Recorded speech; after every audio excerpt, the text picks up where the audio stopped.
নিয়ন্ত্রণ হারিয়ে এক অটো গাড়ি চা স্টলে ধাক্কা মারে এবং আগরতলার দশমীঘাট সংলগ্নে এই ঘটনা ঘটে। নিয়ন্ত্রণ হারিয়ে এক অটোর ধাক্কা চা স্টলে এবং অল্পতে রক্ষা পেল চা বিক্রেতা এবং এই ঘটনায় এলাকায় তীব্র চাঞ্চল্য ছড়িয়ে পড়েছে। কি জানাচ্ছেন সংশ্লিষ্টরা, শোনাবো আপনাদের।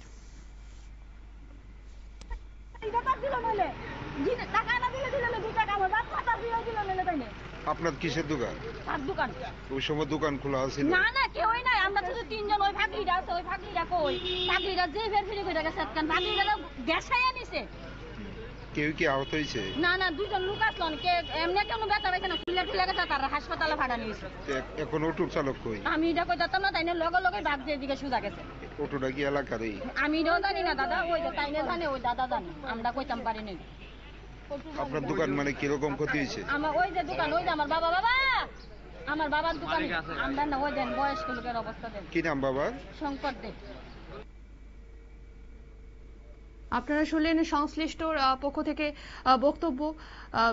বেপরোয়াভাবে গাড়ি চালানোর কারণে নিয়ন্ত্রণ হারিয়ে এক অটো গাড়ির ধাক্কা এক চা স্টলে, যার ফলে যদিও অল্পতে রক্ষা পেল চা বিক্রেতা এবং তবে ক্ষুব্ধ হয়ে গেছে সেই চা বিক্রেতা। আগরতলা দশমীঘাট সংলগ্নে এই ঘটনা ঘটে। সংশ্লিষ্ট এলাকায় তীব্র চাঞ্চল্য।